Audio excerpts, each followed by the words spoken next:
आज हम लोग बात करने वाले हैं बांकीपुर उपचुनाव। प्रशांत किशोर उसमें खड़े हुए हैं, तो सबसे पहले इन्हीं के बारे में बात करते हैं। इनके बारे में जनरली लोग दो बातें कहते हैं। पहली बात है कि ये व्यापारी हैं, ठीक है। अगर ऐसा मैंने व्यापारी वैसे कभी देखा नहीं है जिसने कि अपने सारा संपत्ति अभी तक जो भी अर्जित किया हो वो दान कर दिया, या जो पैतृक संपत्ति, जिनके पिताजी डॉक्टर थे तो सब कुछ उनका कमाया हुआ भी ज़्यादातर चीज़ दान कर दिया हो। ऐसा कोई व्यापारी तो मैंने आज तक देखा नहीं है। पर फिर भी इनको आज के समय में व्यापारी को जैसा समझा जाता है वो भी मान लें तो भी व्यापारी होना या फिर इंजीनियर होना या डॉक्टर होना या कोई भी उद्योगपति, बिजनेसमैन, या फिर ठेला चलाता हो या फिर ऑटो चलाता हो या फिर कोई भी काम करता हो, मतलब क्या वो चुनाव नहीं लड़ सकता? क्या लोगों को उसको नेता नहीं मानना चाहिए क्योंकि वो अभी तक राजनीति में नहीं था तो इसलिए वो आगे भी नहीं आ सकता? मतलब आप कुछ न कुछ तो शुरुआत या तो तभी राजनीति से कर सकते हैं जब आपके बाबूजी राजनीति में हो, तब तो हक बन जाता है ना। तो क्या सिर्फ वही नेता बन सकता है? यानी कि नेता भी अब बेटा का बेटा, मतलब जिनका राजनीति में रहेगा, क्या वही लोग बन सकता है? या जिन्होंने मर्डर तक किया हो क्या वही सब बन सकते हैं? ऐसा तो नहीं होना चाहिए भाई। कोई भी कुछ भी काम कर रहा हो, कल हो के अगर राजनीति में आना चाहे वो, तो उसका तो स्वागत होना चाहिए भाई, और खुले मन से उसका स्वागत होना चाहिए। पर ठीक है, इसको भी एज ए इल्ज़ाम कुछ लोग लगा देते हैं कि अच्छा ये होना, व्यापारी होना कोई गलत बात है। कब से ये गलत बात हो गया कि कोई भी अपना काम कर रहा है, जो भी उसको काम शुरू से, चूँकि बचपन से पिताजी तो इनके थे नहीं, राजनीति में तो नहीं आए, तो कुछ भी जाहिर सी बात है करेंगे ही। तो शुरुआत में इनका करियर था नॉर्मल स्टूडेंट की तरह ही। पटना साइंस कॉलेज से पढ़े, जो कि देश का सबसे प्रतिष्ठित कॉलेज में से एक था। जैसे ग्रेजुएशन के लिए IIT होता है, वैसे कॉलेज के लिए बिहार के लेवल पर तो पटना साइंस कॉलेज सबसे टॉप पे था। वहाँ एडमिशन मिलना ही बहुत बड़ी बात होती थी।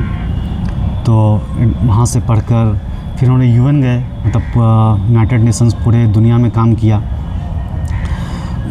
और अपनी उम्र के हिसाब से बहुत टॉप पे रहे। और वहाँ से उन्होंने एक लेख लिखा कि कैसे गुजरात में भी, जिस पे वो काम करते थे हर देश में, अफ्रीका में और भी देशों में, कि कैसे खाना मिलते हुए भी जो विटामिन्स मिनरल्स का कमी है वो गुजरात के बच्चों में भी है। तो वहाँ से मोदी जी ने इनको सरकार के साथ काम करने के लिए बुला लिया। तो सब कुछ छोड़कर, अपना करियर छोड़कर वहाँ पे आ गए। जब वहाँ पे आए तो फिर धीरे धीरे इस काम को करते हुए मोदी जी से बातचीत होती ही थी, तो राजनीति में उनकी मदद भी करने लगे चुनाव कैंपेन में। तो 2012 का जो उनका मुख्यमंत्री का चुनाव था उसमें मदद किए। फिर जब प्रधानमंत्री का चुनाव हुआ पूरी तरह से यही संभाल रहे थे। तो फिर इसके बाद इनका बीजेपी, या कह सकते हैं कि नरेंद्र मोदी से अलगाव इस मुद्दे पे हो गया कि IAS IPS जो है उसको भी कुछ ऐसा किया जाए ताकि देश को मदद मिले। जैसे कि पूरे पार्टी में नरेंद्र मोदी एकदम सबसे मजबूत और एक तरह से कहें कि जो चाहे वो कर सकने वाले चेहरे के तौर पे उभरे। उसके पहले वो नहीं थे। तो पहले से भी इन दोनों की बातचीत थी कि ठीक है, दोनों साथ में ही रहते ही थे, एक ही जगह पे सब कुछ साथ काम करना। तो फिर कि ब्यूरोक्रेसी में भी ऐसा कुछ करना चाहिए, यानी IAS IPS। जैसे कि आप के परिवार से अगर कोई IAS IPS नहीं है तो फिर बहुत मुश्किल है कि आप एक IAS IPS के ख़िलाफ़ चले जाएं, लॉबी के ख़िलाफ़ खास करके। इवन प्रधानमंत्री के लिए भी IAS IPS लॉबी के ख़िलाफ़ जाना लगभग नामुमकिन है। हाँ, एक IPS को, एक IAS को तुरंत किसी भी बात के लिए ट्रांसफ़र कुछ भी किया जा सकता है, लेकिन पूरे IAS लॉबी हुआ, IAS समाज हुआ कि अच्छा IAS को इस तरह से कर दें कि उसका लोगों को सुविधा मिले कि अपने आप को राजा ना समझें, वो नहीं कोई कर सकता है, वो कोई प्रधानमंत्री भी नहीं कर सकता है। और इसके पहले तो कांग्रेस सरकार थी, इसके पहले बीजेपी सरकार थी अटल जी का, इसके पहले भी कांग्रेस सरकार थी, तो वो सारे मोस्टली गठबंधन की सरकार थी। तो गठबंधन में तो और मेजॉरिटी नहीं होता है, तो लेकिन ये आए थे तो इनमें लोगों को विश्वास था कि हाँ मोदी जी कुछ अच्छा करेंगे। तो ये अगर खड़ा हो जाते आईएएस लॉबी के ख़िलाफ़, तो आईएएस लॉबी को भी इनको मतलब टच करने में, इनको परेशान करने में, इनको हटाने में दिक्कत हो जाता, क्योंकि लोगों का समर्थन था। ऐसा बहुत सालों बाद हुआ था कि कोई प्रधानमंत्री इतने ज़्यादा लोगों के समर्थन के साथ आया हो, पूर्ण बहुमत के साथ आया हो।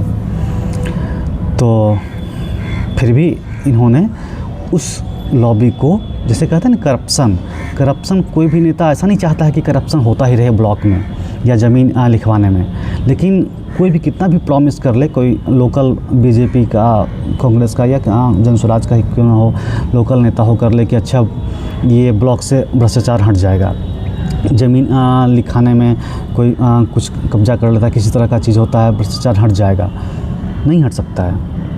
क्यों? क्योंकि सबके ऊपर केंद्र में जो है वो आईएएस आईपीएस लॉबी ही है, मतलब, और उसके ऊपर कार्रवाई एक किसी के ऊपर किया जा सकता है, लेकिन उस लॉबी के खिलाफ़ कार्रवाई कोई नहीं कर सकता है, प्रधानमंत्री भी नहीं। मतलब बहुत मजबूत प्रधानमंत्री हो वो भी डरते, इवन मोदी जी भी पीछे हट गए फाइनली। तो फिर ये भी तब जो प्रशांत किशोर का सपना था जिसके लेकर बातचीत हुई थी काम करने का, तो फिर वहाँ से उन्होंने अलग रास्ता चुना। फिर बाकी पार्टियों को भी मदद करने लगे। उसमें कई तरह के पार्टियां थी, साउथ का, नॉर्थ का, हर जगह का, पूरे बिहार में भी किया था। उस टाइम नीतीश और तेजस्वी को साथ लाकर मदद किया था। तो पश्चिम बंगाल में ममता बनर्जी हों या फिर साउथ में स्टालिन हो, फिर अभी हाल फिलहाल में विजय हों। ऐसे विजय का तो बहुत कम मदद किया है, इनका जो संगठन है वो वहाँ एक्टिव था, बट पहले फुल प्रोफेशनल यही थे, तो उन्होंने बहुत सारे मुख्यमंत्रियों के साथ काम किया, और जो जीतने का अंतर थोड़ा सा होता था वो उसको बढ़ाकर और सिक्योर करते थे कि हाँ जीत मिले। खैर उसमें भी वो टॉप पे पहुंच गए। मतलब पूरे देश में अगर अभी भी वो काम किसी को करना हो तो अच्छा हम प्रशांत किशोर के साथ काम किए हुए हैं ये वाला, तो ये कह के अगर कोई इंट्रोडक्शन दे तो उसका वैल्यू अच्छा, प्रशांत किशोर के साथ काम किया हो। तो पहले देश में ये काम था ही नहीं, ये काम एग्जिस्ट ही नहीं करता था कि ऐसा भी किसी नेता के पास आप जाइए कि हम आपको मदद करेंगे। क्यों भाई, हम तुमको तुम्हारी सलाह क्यों चाहिए, हमको नहीं चाहिए तुम्हारी सलाह। लेकिन पहली बार शुरू हुआ ऐसा काम कि अच्छा हाँ सलाह चाहिए, उसके लिए हम तुमको पैसे भी देंगे। ठीक है, वो काम ये किए, पर अन्य पार्टियों को भी मदद किए। लगभग 10 साल तक ये काम भी किए। वो यूएन में 10 साल रहे, फिर यहाँ भी 10 साल रहे। उसके बाद हमने देखा कि अच्छा अब इतना भर तो हो गया है कि बिहार में भी कुछ ऐसा करना चाहिए जिससे वाकई बदलाव हो। मतलब सिर्फ सरकार बदल रहा है, कभी कोई आ रहा है किसी भी राज्य में, तो उससे विशेष नहीं हो रहा है। मतलब लोगों में बदलाव हो, लोग के सोच में बदलाव हो। तो ये सोच के साथ वो आए। ऐसे 100% ऐसा नहीं कि कोई ऐसा कर सकता है, पर कुछ कोशिश तो उन्होंने ऐसा ज़रूर किया कि भाई आप अपने लिए वोट दीजिए, नेता के लिए वोट मत दीजिए, या नेता के बेटा के लिए वोट मत दीजिए, या पैसा के लिए वोट मत दीजिए। मतलब अपने लिए वोट कहने का मतलब है कि अपने फ्यूचर के लिए। आप सारा काम क्यों करते हैं? जाहिर सी बात है खुद के लिए करते हैं, अपने बेटे के लिए करते हैं। उसका फ्यूचर किस में है? उसका फ्यूचर तभी अच्छा है जब पूरे बिहार अच्छा करेगा।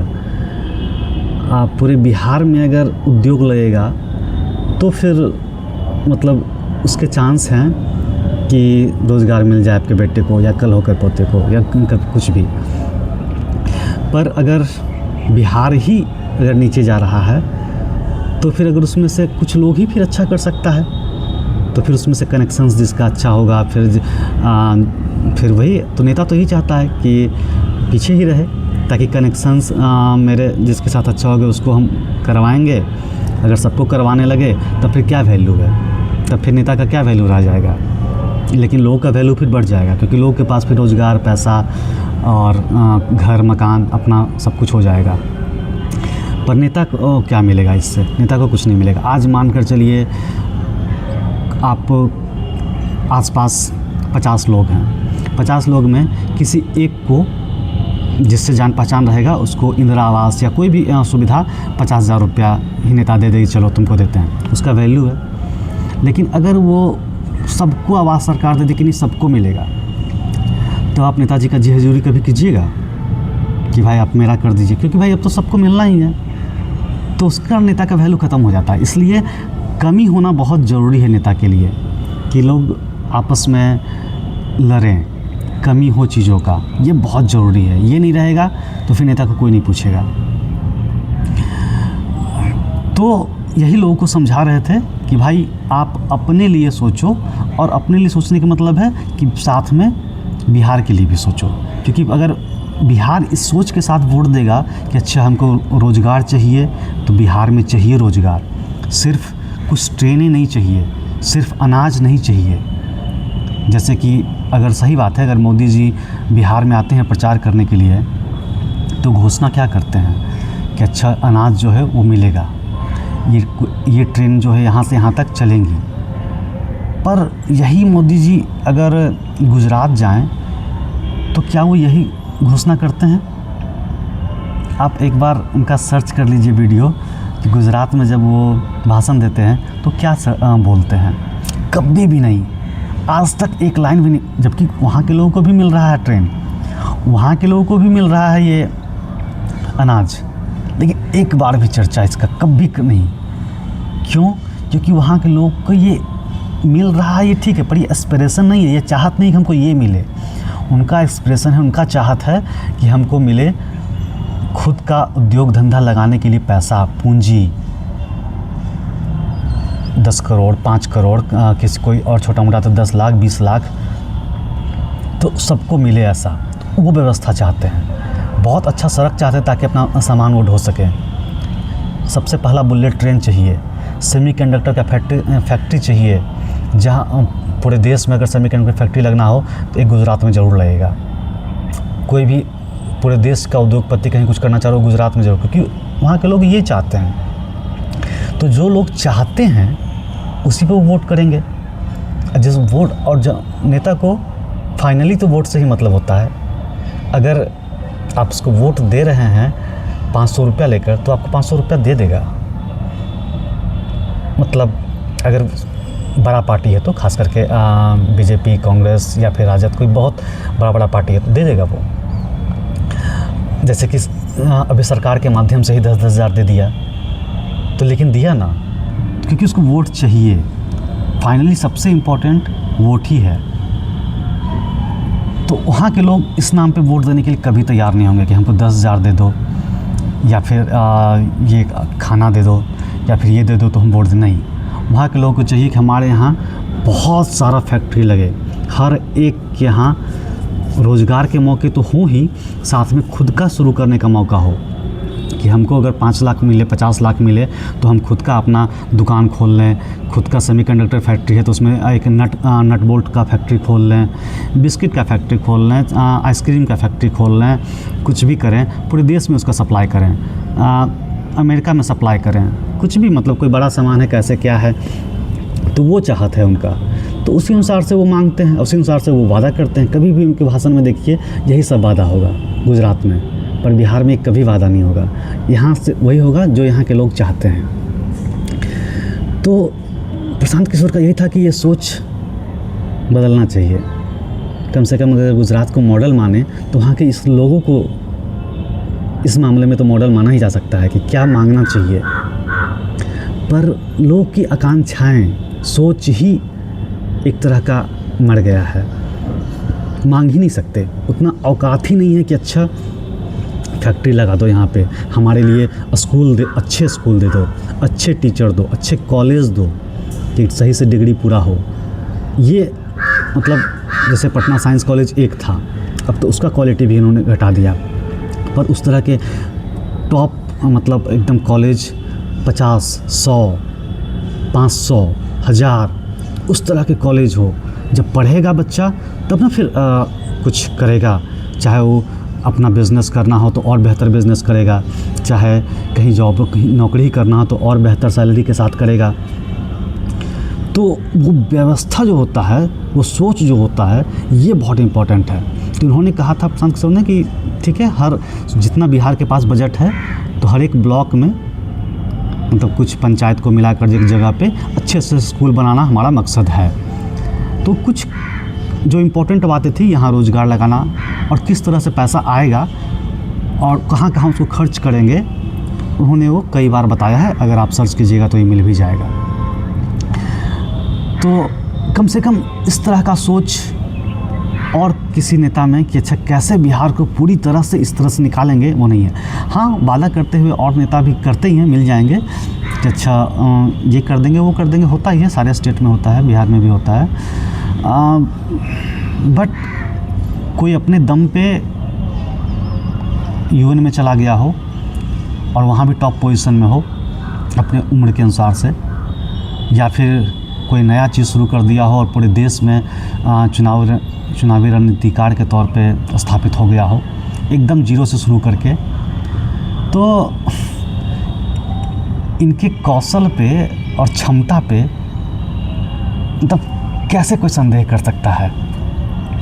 हाँ, एक बार ये मुख्य मतलब होता ना कि जनसुराज पार्टी चुनाव जीत जाए, उसके बाद डिलीवर ना करे उस अनुसार से, तो फिर कहा जा सकता है।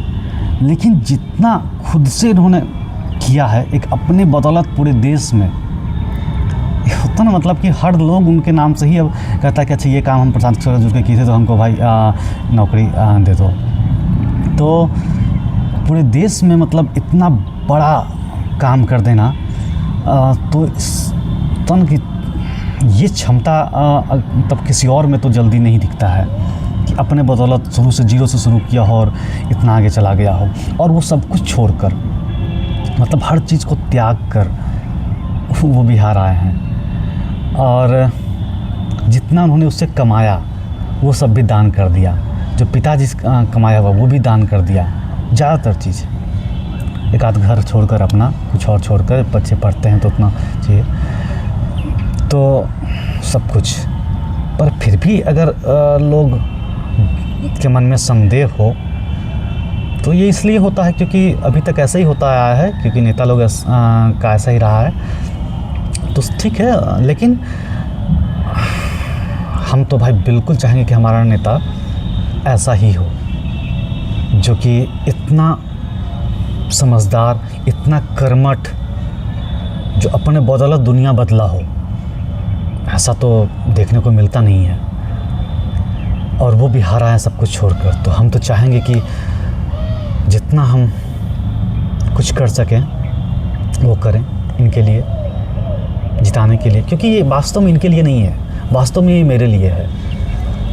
इसमें भी मेरा ही स्वार्थ है, क्योंकि कल होके बिहार अच्छा करेगा तो हम भी अच्छा करेंगे ही। हम जिसके लिए कमा रहे हैं यानी कि मेरे बच्चे, वो भी अच्छा करेंगे ही। कल होकर कुछ सालों बाद चलो पोता भी, वो भी तभी अच्छा कर पाएगा, नहीं तो उसका ज़िंदगी भी यही होगा। आपको क्या लगता है अगर ऐसे ही चलता रहा तो क्या लगता है बेटे का ज़िंदगी कैसे कटेगा? पोते का ज़िंदगी अगर उसके 50 साल बाद, 20 साल बाद, 30 साल कैसे कटेगा? कैसे कट रहा है? क्या आपको बहुत लग रहा है कि नहीं सब कुछ बदल जाएगा? नहीं लग रहा ना, क्योंकि नहीं बदल सकता है जब तक ऐसे सोच के आदमी नहीं आएंगे ज़्यादा से ज़्यादा।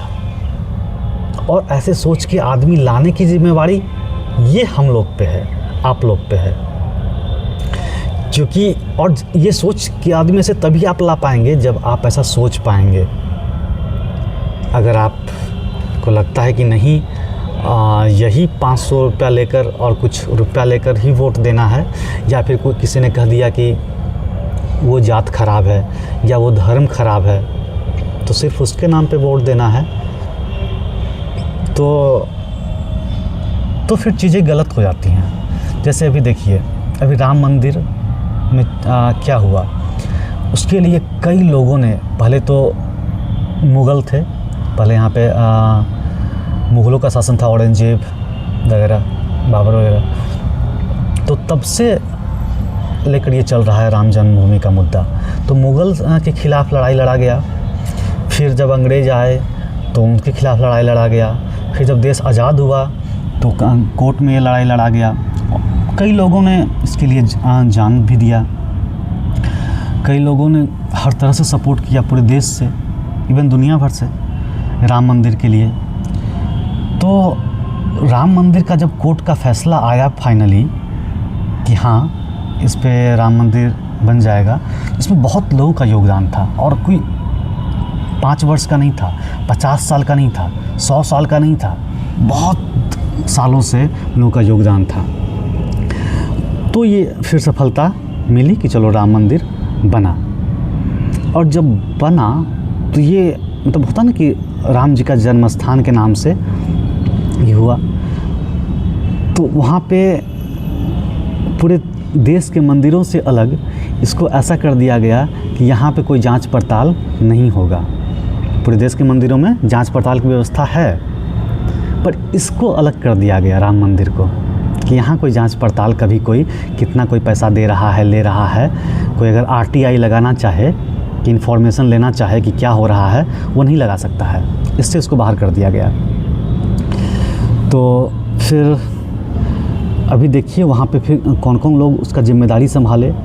RSS यानी राष्ट्रीय स्वयंसेवक संघ के लोग, VHP यानी विश्व हिंदू परिषद के लोग, और BJP यानी भारतीय जनता पार्टी के लोग, इन तीनों ने मिलकर वहाँ पर जिम्मेदारी संभाली कि अच्छा।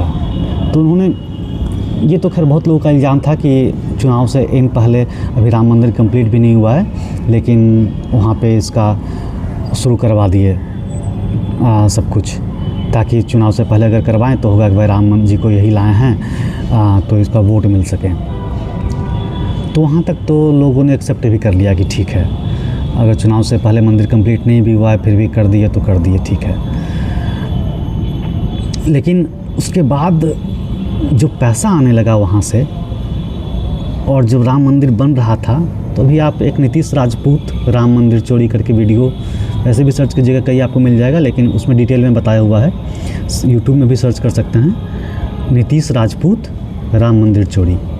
तो आपको आधे घंटे का वीडियो है, उसमें अच्छे से एक्सप्लेन किया हुआ है। यहाँ तो हम 1 मिनट में बता रहे हैं बस, कि जैसे ज़मीन ही खरीदा रहा था राम मंदिर के लिए, तो अब ज़मीन कोई 10 लाख का ज़मीन है, उसको अभी तुरंत कोई 10 लाख में लिया, 2-3 महीने बाद अगर ट्रस्ट को बेचना हुआ, राम मंदिर के नाम पे बेचना हुआ, तो वहाँ के ट्रस्ट के लोगों ने उस ज़मीन को 2-3 करोड़ में ख़रीदा।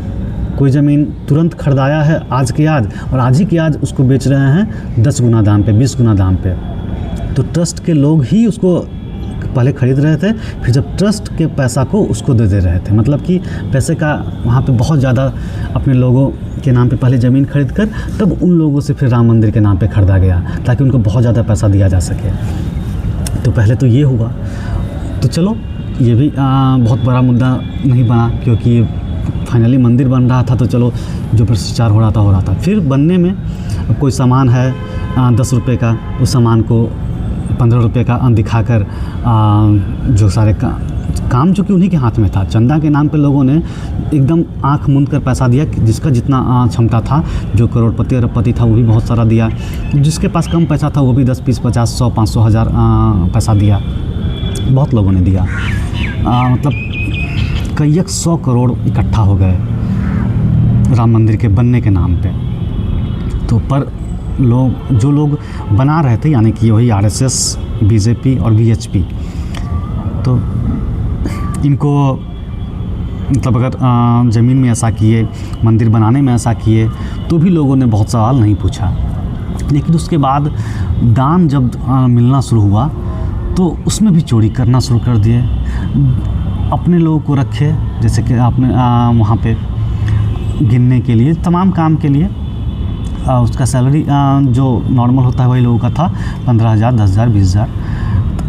अब वो सारे लोग करोड़पति बन गए। मतलब सबके सब किसी के यहाँ छापा मिलने में से सारा पैसा तो नहीं मिलता है, लेकिन जो मिला, किसी के यहाँ 2 करोड़ मिल रहा है, किसी के यहाँ 4 करोड़ मिल रहा है, किसी के मतलब सबसे जो निचले स्तर के हैं, तो उसके यहाँ ऐसा हाल है। और ऊपर के लोग तो समझदार होते हैं, वो पैसा इस तरह से घर में तो रखते नहीं हैं। तो ऊपर के लोगों ने और ऐसा नहीं कि ये मामला उठा नहीं, कई बार उठा बीच में, लेकिन चूँकि ये मामला जुड़ा हुआ था आरएसएस से, जिस पे लोग भरोसा करते हैं, वीएचपी से, विश्व हिंदू परिषद, तो जो कह रहा था कि हम ही राम को लाए हैं, हम ही राम मंदिर बनवाए हैं। तो लेकिन जब ऐसा हो रहा है तो भाई आप क्या कहें, वोट के लिए पहले और नोट के लिए किए। तो ठीक है, अब इस पे तो जांच चल ही रहा है, देखते हैं ऊपर में क्या होता है, कितना लोग पकड़ाता है। पर मतलब राम जी को भी नहीं छोड़ा, है ना, ये आश्चर्य की बात, राम जी को भी नहीं छोड़ा। खैर, तो फिर ऐसा नहीं कि किसी के आंख मूंदकर किसी पे भरोसा करना चाहिए। हाँ, ऐसा नहीं कि तो सबके सब लोग गलत ही हो जाते हैं, लेकिन आँख मूंद के भरोसा नहीं करना चाहिए। और कोई ऐसा आदमी कर्मठ अच्छा आदमी आया है तो उसको मौका भी ना दें, ये तो सोच से परे है। बिल्कुल मौका मिलना चाहिए, ऐसे लोग ही आने चाहिए राजनीति में। एक्चुअल में ऐसे लोग सिर्फ नहीं आने चाहिए कि उसके बेटा सिर्फ आ सकता है क्योंकि उसके मेरे पिताजी थे भाई नेता, तो हम ही बन सकते हैं, ऐसा नहीं होना चाहिए। या हमने 4 मर्डर किया है, सिर्फ हम ही नेता बनेंगे, ऐसा नहीं होना चाहिए। कोई भी व्यापारी को आना चाहिए, कोई भी समाज सेवी, कोई भी गाछी लगाता हो, माली हो, सोनार हो, सबको आना चाहिए। कोई भी जिसको भी लगता हो कि हम कर सकते हैं, आना चाहिए उसको। और एक अच्छा लोग, ये बात सही है कि अगर अच्छा लोग हारता है तो बाकी अच्छा लोग ख़राब ही नहीं होता है कि देखो हारना तो है ही, देखो अच्छे लोग जीतते ही नहीं हैं। तो ये समाज का ही समस्या है, और समाज सुधरेगा तभी ये चेंज हो सकता है। ऐसा बोलें कि गुजरात और बिहार में भी कंपैरिजन किए ना, लोगों का सोच, यही अंतर है। सरकार में अंतर नहीं है। मोदी जी तो दोनों जगह के प्रधानमंत्री हैं, आज तीसरे टर्म है, 1 बार जीते, 2 बार जीते, तीसरी बार जीते हैं, लेकिन वो एक वादा नहीं करते हैं लोगों से। बिहार में और गुजरात में एकदम अलग अलग करते हैं। इसका कारण क्या है? क्या उनके मन में भेदभाव है? नहीं, क्योंकि लोग ही यही चाहते हैं। तो भाई वही दे सकते हैं ना, जो लोग चाहते हैं उनको मिल रहा है। अगर उनको अच्छे कॉलेज चाहिए तो अच्छे कॉलेज बन जाएंगे। तो सब नेता लोग आपस में होड़ करेंगे कि भाई हम अच्छे कॉलेज बनाएंगे तो हम अच्छे कॉलेज बनाएंगे। अभी आप अगर जाति के लिए तो हम भाई जाति के सबसे बड़े समर्थक हैं, तो हम भाई जाति के सबसे बड़े समर्थक हैं। अगर आप धर्म के नाम पे देते हैं तो कोई कहेगा कि हम धर्म के सबसे बड़े समर्थक हैं, तो हम हैं। तो ये डिपेंड करता है कि आप क्या चाहते क्या हैं। हाँ, चेंज तो, बदलाव तो चाहिए, बहुत ज़रूरी है, नहीं तो बिहार पीछे ही जा रहा। आज आज़ादी के समय में ऐसा नहीं था कि बिहार सबसे पीछे था, लेकिन तब से पीछे ही जाते चला गया। इसका वजह कोई एक वजह नहीं रहा है। ऐसा नहीं कि ये 20 सालों में हुआ है, ऐसा नहीं कि ये 30 सालों में हुआ है, ऐसा नहीं कि ये 40 सालों में हुआ है, ऐसा नहीं कि ये 50 सालों में हुआ है, ये लगातार हुआ है। क्योंकि लोग का एस्पिरेशन जो है, लोग का सोच जो है, वही छोटा होते चला गया। हमको चाहिए ही इतना, बस हमको ये दे दो, बाकी तुम जो करना है करो। तो लोग का सोच ही छोटा होते चला गया, तो समाज भी पीछे होते चला गया। तो आपको क्या लगता है, पूरे समाज बिहार पीछे हो जाएगा तो सिर्फ आप ही आगे बढ़ते चले जाएंगे? नहीं, अगर एक कोई उद्योग लगा, रिफाइनरी लगा बरौनी में, तो उससे वहाँ के लोगों को बहुत फ़ायदा होगा आसपास। आप कभी सर्च कर लीजिए कि वहाँ के लोगों का पर कैपिटा इनकम मतलब कितना बढ़ा, तो बहुत ज़्यादा अच्छा बढ़ा। कहीं भी कुछ भी उद्योग लगता है तो बहुत अच्छा होता है, पर वो चीज़ के लिए डिमांड करना पड़ता है। सिर्फ डिमांड नहीं, उसके लिए वोट करना पड़ता है, क्योंकि फाइनली बात आती है वोट पे। आप डिमांड तो कर सकते हैं, हमको घर बना दो, हमारे लिए हमको पैसा दे दो, हमको हमारे लिए सड़क बना दो, हमको स्कूल दे दो, बच्चे का पढ़ा, मतलब बहुत कुछ आप डिमांड कर सकते हैं। पर आप वोट सब कुछ पे नहीं करते हैं, वोट आप कुछ चीज़ों पे ही करते हैं। और नेता वो जानता है आप किस पे करते हैं, किस पे करेंगे, वो फाइनली वो जानता है। वो आपसे ज़्यादा होशियार है। आपको लगता है कि वो आपसे बेवकूफ़ है ऐसा है क्या? नहीं, ऐसा नहीं है। वो आपसे पहले जानता है कि क्या चीज़ आपको मतलब चाहिए एक्चुअल में। तो आपको वही चाहिए कि ये या तो जात, या तो पैसा, या तो धर्म, मेनली यही चीज़ चाहिए, तो वो कुछ दे देगा। पर वो व्यवस्था बना के नहीं देगा कि आपका ज़िंदगी बदल जाए। जैसे स्कूल, कॉलेज, उद्योग धंधा, रोज़गार, नौकरी, ये नहीं।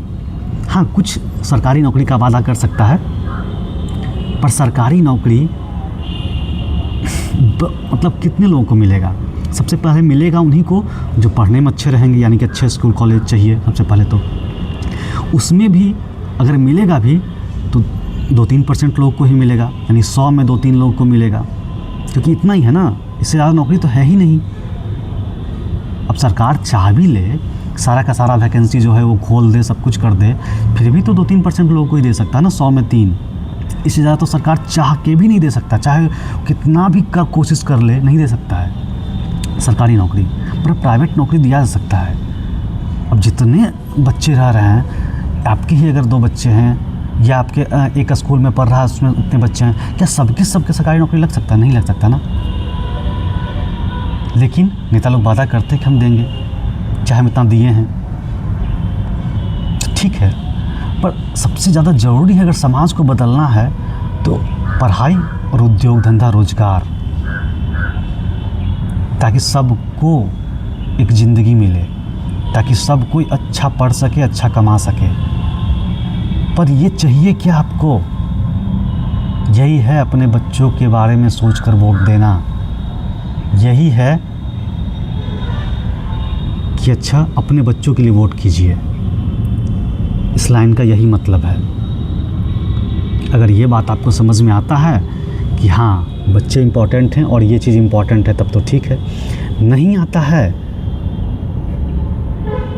तो फिर प्रशांत किशोर की ज़रूरत नहीं है, तो फिर तो जैसे चल रहा है वैसे ही चलेगा। अभी चुनाव में 0 सीट आया जनसुराज का, फिर भी वो गांव-गांव घूम रहे हैं। अभी बिहटा में, पटना के बगल में, एक वही टेंट समियाना जो होता है, जैसे गांव-गांव टेंट समियाना लगा कर घूमे थे। जो लोग उसमें गए होंगे वो लोग देखे होंगे। सुनने में तो कोई भी बोल सकता है कि वो अच्छा था, ख़राब था, लेकिन आधा बिहार तो, आधा से ज़्यादा बिहार वो उसमें घूमे रहे हैं, देखे हैं। तो लोग उसमें रहे हैं, आम लोग भी, आसपास के गांव के लोग भी। तो अभी भी कोई जा के देख सकता है कैसे होता है, तंबू होता है, समियाना होता है, तो ऐसे ही है। तो उसमें रह रहे हैं और जहाँ ज़रूरत होता है जाते हैं पूरे बिहार में। तो अभी फ़िलहाल बांकीपुर में तो पूरे इस तरह से काम करने वाले बहुत कम लोग होते हैं, मतलब बहुत ही कम। किसी को बदनाम करना आसान है, यहाँ उसमें ये खराबी है। जैसे कि किसी के बारे में भी आप कह सकते हैं कि अच्छा माँ बाप में को लोग कमी निकाल सकता है, भाई में कमी निकाल सकता है, पड़ोसी में कमी निकाला जा सकता है, किसी में भी कमी निकालना आसान है। तो वो तो कुछ कमी तो हर किसी में हो भी सकता है। कोई परफेक्ट हो ये तो संभव ही नहीं है, और किसी को परफेक्ट मानकर आंख मूंद कर भरोसा करना भी नहीं चाहिए कि कोई एकदम अवतार आया हो भगवान का और हर चीज़ परफेक्ट हो उसमें, ये संभव नहीं है। पर जो इतना कर्मठ हो, अच्छा हो, प्रशांत किशोर जैसा आदमी, इसको तो मौका तो ज़रूर मिलना चाहिए। और सिर्फ बांकीपुर में नहीं, पूरे बिहार में, पूरे बिहार को बदलने का क्षमता रखते हैं ये, क्योंकि अपने दम पे उन्होंने साबित ऑलरेडी कर दिया है। अगर आप 0 सीट आने के बाद भी अगर और भी लोग हैं जिनका कि 1 सीट आया है, और भी नेता है और भी पार्टी है जिनका कि 4 सीट आया है, 5 आया है और भी आया, लेकिन इनका चर्चा फिर भी इसलिए होता है क्योंकि उन्होंने ऑलरेडी साबित कर दिया है अपने आप को कि क्या क्षमता है। तो भले अब कोई भी नया पार्टी आता है, कुछ कोई भी नया आए, चाहे जब बीजेपी शुरुआत में आई थी तो 0 थे, 0 से 2 हुए सांसद, 2 से फिर धीरे धीरे बढ़े, मतलब 30-40 साल लगा।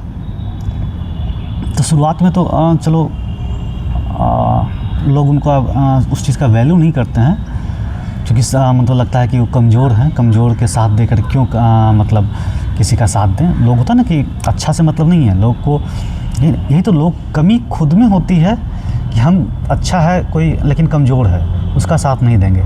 कोई अगर बुरा भी है लेकिन वो मजबूत है, वो ताकतवर है, तो उसका साथ देंगे।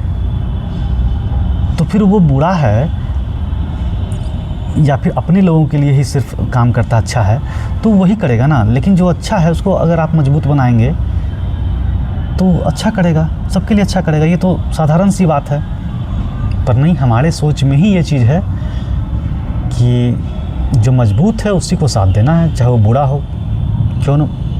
अगर उसके खिलाफ़ आप खड़े हो जाएं, हो सकता है वो आपका नुकसान कर दे, हो सकता है कोई चीज़ में आपका कटौती कर दे, धमकी दे दे, मतलब मारपीट भी हो सकता है कर दे, या कुछ और भी कर दे इससे ज़्यादा भी, तो आप उससे डरेंगे, उसके खिलाफ़ आप बोलने से बचेंगे।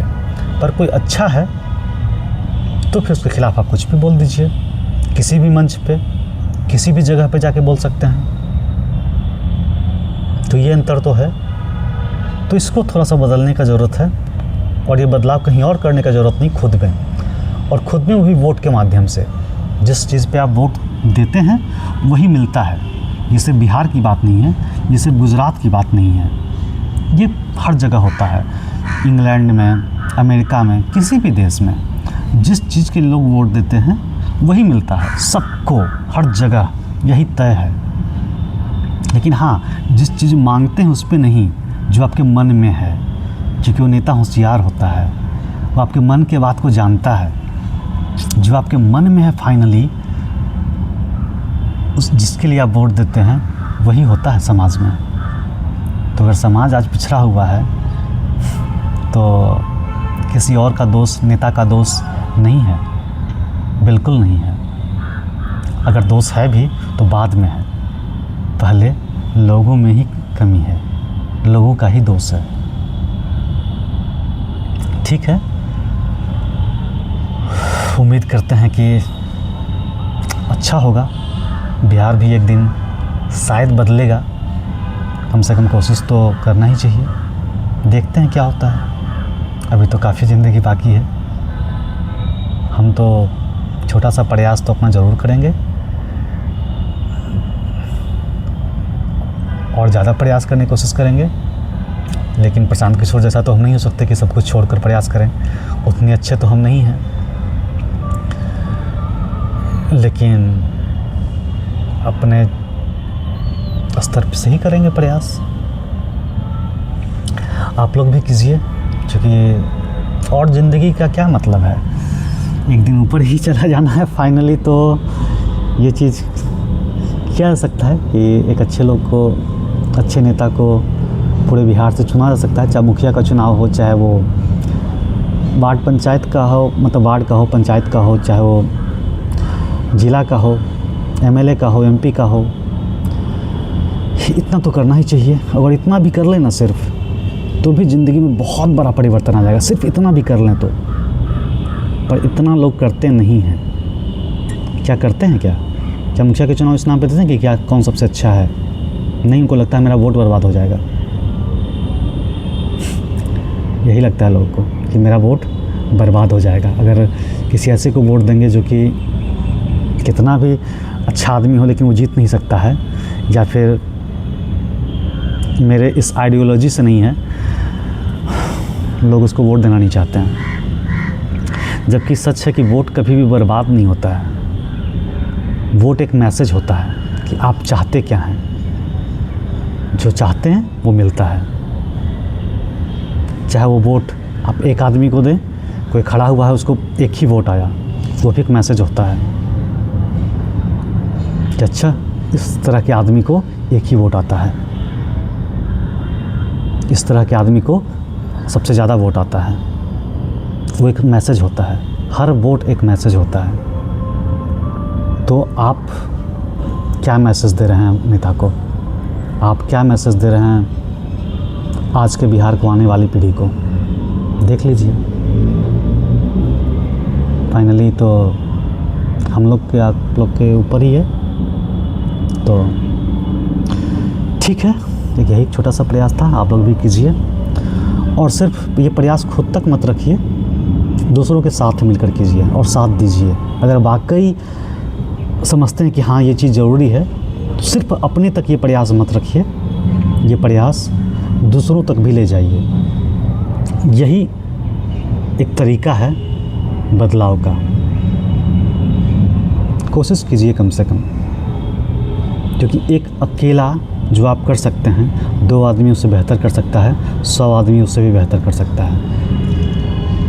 तो फिर इसको प्रयास कीजिए कि इस समझ को, इस सोच को अगर आपको सही लग रहा है तो खुद तो फॉलो किया जाए, पर दूसरों को भी ये बातें समझाई जाएं। अगर उनको भी अच्छा लगेगा तो ठीक है, अगर लगेगा कि नहीं कोई मतलब नहीं है इन सब चीज़ों से, तो फिर बिहार का स्थिति कोई छुपा हुआ तो है नहीं, कोई ब्लॉक का स्थिति, कोई थाना का स्थिति छुपा हुआ तो है नहीं, कोई ज़मीन रजिस्ट्री, कोई कहीं भी मुखिया, चाहे राशन कार्ड, चाहे किसी चीज़ का स्थिति कोई छुपा हुआ तो है नहीं। मनरेगा चलता ही रहेगा फिर ऐसे ही। तो कम से कम वोट यानी कि एक मैसेज तो ऐसा होना चाहिए बदलाव का, नई शुरुआत का। जय बिहार।